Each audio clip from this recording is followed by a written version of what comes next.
I don't know, what have we done when we evolved out of a tribe? What have we done that I guess we found they also had cures for diseases. Planning as futuristic way of life is because of prefrontal. Really? Yeah. So this has expanded, and therefore our notion of future has expanded. Exactly. Oh, that is exactly, man. And amazing. capitalism is coming from there. Oh, I think it's that's a delusion of the greatest success that our brain is making for survival in capitalism. Why do you think that? Because I actually disagree with that. Because Like, they thought that was the best cutting thing people's head for their survival. For not there, for Islam maybe, like their so tribe called as survival. a tribe, exactly. That's what I was Oh my saying. God, Saba, this connects to the beginning. This means that the tribal stuff wasn't enough because we were not aware that the things that we were doing could hurt other people, like colonialism. We didn't have enough awareness of the world, right? But that relationship wasn't enough because it wasn't all of us, right? Do you know what I'm saying? So now, like, why did consciousness almost create words? Consciousness is creating or language is creating? In that sense, I'm saying that consciousness created language, or something in your brain created a language, right? Why did we create language? I think maybe because of what you were saying, out of survivalness. That's Because we wanted to surpass the survival conditions. We were tired of surviving. Yeah. Like, I think language is a tool to overcome that, now that we think about it. Okay, let's just go back. We live in a tribe. All you do is I eat, I run. I'm oversimplifying it, obviously. But then language starts, and you start thinking about the past and about the future. And then we develop all of these things, even though obviously in the tribe they were living a lot more sustainable than we were. They were living in probably more harmony with nature. But I guess we in the modernized world, we've found ways to, I don't know, what have we done when we evolved out of a tribe? What have we done that I guess we found they also had cures for diseases. Hold on, what? I'm thinking, like, what's the benefit that we've allowed ourselves To live in the city? Yeah, as opposed to a tribe. Civilization, you mean? Yeah, civilization. What has civilization given us? I think I had this conversation in another video. It's because the tribal method wasn't enough. And it had a lot of, like, enemy, and it had a lot of, like, we don't know who that person is, and so we have to like battle privacy. them. Yeah, right? Like shelter, privacy, and like living in like private experience of living. Yes, maybe. I also think that you're right. But- the idea of, like, us versus them. Exactly. Or maybe this could even be to what we were just talking about, DNA stuff. Yeah. What about it? It could, Definitely, there is a difference between our DNA and like the what do you people who call lived it? in the the people in tribes, caves. Yeah. or the people in caves. Caves. Yeah. Do you know how that has evolved from theirs to ours? I don't know how this evolved, but I'm pretty much sure there's a difference. I mean, I'm sure. Yeah, Yeah. like in the genetic code, or Even genetic code, I think. Yeah, we have prefrontal. Their prefrontal is like so small. So. oh really? Oh yeah. Oh my God, maybe that's what it is, that we expanded the prefrontal cortex. The planning as futuristic way of life is because of prefrontal. Really? Yeah. So this has expanded, and therefore our notion of future has expanded. Exactly. Oh, that is man. And capitalism amazing. is coming from there. Wait, what do you mean? Like, capitalism is like The idea of a future? low key Of a better future, or? of success and like evolve like. So wait, you're saying that we created capitalism with the goal of an For evolution the survival again, and why survival? for a Because, better like, tomorrow? better future, exactly. For a delusion of better future, actually. Yeah, Not but for, how like- is so capitalism? What it does is that it produces a lot of things for supposedly everybody, right? There's enough food for everybody. It's just not very well distributed. But it's Enough the clothing. greatest food for like someone, you know, like as a person, as a human, you want to reach the greatest. Oh, this is what you mean. Yeah, Like the best survival adaptation. exactly. Yeah. In form of success. Yeah. Oh, I see. So It's basically, tempting. successful evolutionary. Like overcoming survival successfully. That's what capitalism was trying to do. That's what I think. Sometimes, I mean, like one aspect, probably. One No, of the aspects. I think about that too because I think it's just like, but it's delusional. I'm sure it is delusional too. you don't think we're gonna get there. No. Oh, I think that's it's a interesting. delusion of the greatest success that our brain is making for survival in capitalism. Why do you think that? Because I actually disagree with that. So this is cool. Yeah? Yeah. Oh, I disagree. I like with that. Yeah, let's do it. So why do you think that? Which part? Why do you think it's a delusion that we are gonna overcome the I think it's a survival needs delusion through capitalism? Because, like, the greatest in general is a delusion to me. Like, the greatest, the best. There is no the best, there is no the greatest. And when you're, like, living in society that is everything, like, there's, like... tomorrow. There's the better tomorrow, the best tomorrow. Like, the advertisement are like, oh, this is the greatest shit you're ever gonna touch. This is like the best machine that you can have in your place. You're gonna have it. You're gonna get used to it. Your brain is like, is not gonna produce it as a... It's not gonna... I don't know how can I explain that. It's not gonna say like, oh, okay, this is the best, I'm gonna live in it. Instead, this is the best, I'm gonna make the better one. And capitalism is like all So there's fighting never- for... There's never satisfaction. Never. Is that what you Exactly. Unfulfilled desires, exactly, yes. mean? That's my plan. As your point, yeah. No, for real, yeah. It's like literally unfulfilled desires. And that's the reason I'm saying it's delusional, so... You know, like it's... Oh, the constant more and more and more. Yeah, and yeah, more but and there more. is no more at the end of the day. There sort of is, because if you think about it, like problems of the world, let's just say, for example, like ending world hunger, you know, healthcare, like you're saying, there's always that more. So maybe we're talking about two different things. You're talking about more about like personal desires, and personal fulfillment, Psychology more, right? Personal success. But I think when you look at it collectively, I think it's really, there's a lot that we can do, and there's still so much to do, you know? So much to investigate, for And sure, so much to fucking figure it out. Yeah, sure. Like, there's still fucking people on the street, you know? There's still, like, I don't know, you know one thing I think about? That the way that I was just thinking about this the other day. Like, look at all the snow we had here in New York.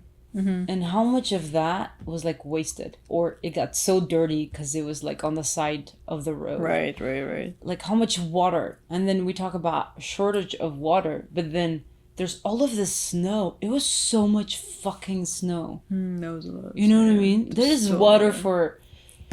I mean, I know that there are ways to like use that water, and I saw a few videos that the city was doing that, and maybe just melt it to the sewage and shit like that. But do you know what I mean? There's still so many ways that we can improve, like using all of that snow to turn it into water reservoirs. Yeah, exactly. And it's gonna make probably more capitalism around. Do you agree with that? Do you think capitalism is gonna do that? It's gonna be a motivation, I think. Oh, for capitalism. For me, that's how I place capitalism in my life. Yeah, it's a optimistic aspect of it, yeah. Because if you only think about personal things, yeah, I do think it can get pretty depressive. But I think collectively speaking... Exactly, yeah, maybe. But I do have a few conversations about this, that I think that you need to be selfish. In order to make the community better. Yeah. Yeah. Do you agree with that? Depends on selfishness. Like, if you're selfish as not taking care of the other, like your neighbor, for example, Then it's... I think it's gonna make it worse. But if you're like willing to take care of the other, probably, yeah. What do you mean taking care of the other? Not to hurt. Deliberately hurt? I mean, I don't think people are like deliberately hurting others. I don't know. Maybe yes, maybe not. But they're aware most of the time. Like the things that are going on in the world, you know. They're very aware of like people have that awareness that this is wrong. Morally wrong. But what is this that you're talking about? The hurting. Oh, Hurting, hurting. yeah. But if you're not aware of it, right? If you're not aware that you're hurting someone, how can that be morally wrong? If you're not aware, that's a different story, I think. Right? I think it's a different story. It's society. I think it's the definition of society that you're not aware, you're going to be aware at some point. You think eventually life is just going to show you that if it is you an hurt important someone? thing, maybe. It's so complicated, man. It's like very sociology. But yeah, I'm at a point that I think that maybe what I am saying is loving to me, but because of what you have, and this might be a DNA conversation again, because of your DNA, my environmental factor, you mean, like or like different I think DNA, just your my DNA, genetic in general, predisposition, like, yeah. and what you were exposed to. Yeah. Let's just say, like, I say yellow, but for you, yellow is like Oh yeah. the most horrific thing. But I said yellow, I did, and I meant it. Yeah. But for you, yellow is fucking outrageous. So you know what I mean? So I'm at a point that I think sometimes all we try to say is with that intention, but then it just comes out. And it's an interpretation of the other. But yeah, that's true. To an extent, because I do think I don't know. Some people are like literally hurting though. Yeah, right? Some people are like murderer. Or like they're rapists, or like they're doing like sex traffic. They're doing it. Okay, I guess then the question that we're talking about is any wrongdoing. When we are performing wrongdoing, are we aware of it, or even the wrongdoing to the person? They're just like, oh, it's fine. To their environment, it makes sense to why they're doing it. I know what you're saying, but like, what is your personal experience?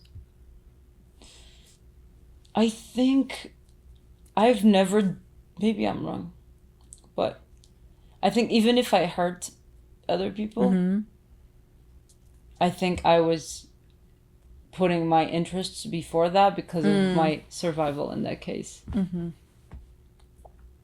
Do you know what I mean? Maybe so protecting yourself, or like, yes, I needed to do that, even though it might hurt. Sorry, did I hurt you? No. It might hurt the other person.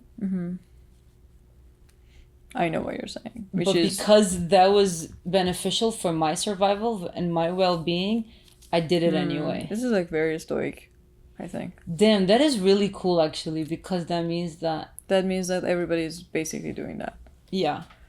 They're doing that for the survival. But now, like for her or horrible things like the Holocaust. That means that we're saying that Hitler just thought that even though he was hurting people, he was doing something that he thinks is best for his survival, right? And his people. You think? He basically claimed that. Did he? Quote unquote, yeah. He said that, yeah. Yeah. He quote unquote, actually. But like a rapist, for example. Or a child molester. How can they think, that they're doing... Right. I don't know if this honestly is like if you want to go that deep, you can think about ISIS, or you can think about Daesh, like extremists in Islam. It was not even Islam, but like it's extremists of like the extremist view of living. Yeah, let's use that example. Do you think they were doing something for their I don't think survival? They were brainwashed. I don't think they had any idea that they were like, yeah, definitely survival, definitely. So, what you're saying is that they did those things, ISIS, and an example, like raping women, because like they thought that was the best cutting thing people's head for their survival? for Islam, maybe like their so tribe called survival. as a tribe. Exactly, that's a better thing. Oh to my say. God, Saba, this connects to the beginning. This means that the tribal stuff wasn't enough because we were not aware that the things that we were doing could hurt other people, like colonialism. Mm-hmm. We didn't have enough awareness of the world, right? So we just thought, oh, I'm gonna go to this land and not give a shit about them, take whatever they have, because it's better for my survival. But that relationship wasn't enough because it wasn't all of us, right? Do you know what I'm saying? So now, like, we're living in, what's the word you used? It was so beautiful. In civilization. In cities, from people from all kinds of tribes together. Maybe that's a better survival at the end of the day, because you can find your own match. No, but what I'm saying is that because the other survival would kill or be prejudicial for a lot of other people, and you thought you were doing the best thing for your survival. Yeah. I think the... Do you know what I'm saying? Yeah, totally. But I think the reason is because, like, when you're very determinist and, like, very extremist on your point of view, is gonna make the society sick. So, like, by adding other people in your society, you're probably gonna evolve like different mindsets. With that different mindsets, probably the survival rate of that community is gonna be higher, right? Technically, when you're adding other thoughts. And how can you... Okay. But why is it... I agree with you. But why is it that very small-minded communities think that another perspective actually is detrimental to their survival? Because... I see. Right? They're against the others, right? Yeah. Because I think they do that because they think their survivalness and their continuation is jeopardized. And is not guaranteed. Does that make sense? Yeah. Like, so deep down, you mean like so you and I, we can intellectualize that adding other perspectives is better for the chances of survival. Thus, we living in cities, right? In big cities, from people from all over the world, right? That's what you're saying. That's what I'm saying. That's my counter saying why America is like the number one of the world. Yes, I think so too. Yeah, we got it. Okay. Love America. Love America. We figured this out. No, honestly, I agree with that. I think this is like the representation of the world, and that's why I love it. I love it. But anyway, but why is it then that a small-minded community gets threatened and feels threatened of their existence with people with different ideologies? Do you know what I mean? Yeah, totally. Because that would mean, if that were true, maybe this... that is crazy. Because we've seen that across history. Right. Right? That like the initial thought of like some... Iran is also one of them. Yeah? Yeah, definitely. Yeah, of course. You have that experience in your life. Yeah. So... someone maybe like me. Which was terrible. Like, individually, also, like, this is so cool that individually I was also very, like, my success and my growth was very suppressed because of that. Because there was not so different mindsets around. And, like, not a space for the growth because I was, like, living in a society that was just, like, all, like, I don't know, as same as, like, not even me, like, the same as other, like... things around, you know, like there was no space for the growth because there were not different aspects of life to explore and experience to grow, to improve yourself, better to say. So it was very closed-minded. It was very small. And when you're like closing the doors to the other, or like governing a country with like religious stuff, or like very extremist way, dictatorship, I think it's gonna turn off the community and turn off the society, turn off the people, turn off the minds. And when you're turning off the minds, it's gonna lead the society to a very messy place. I agree with you. So, but let's just think of like in the eyes of the dictator.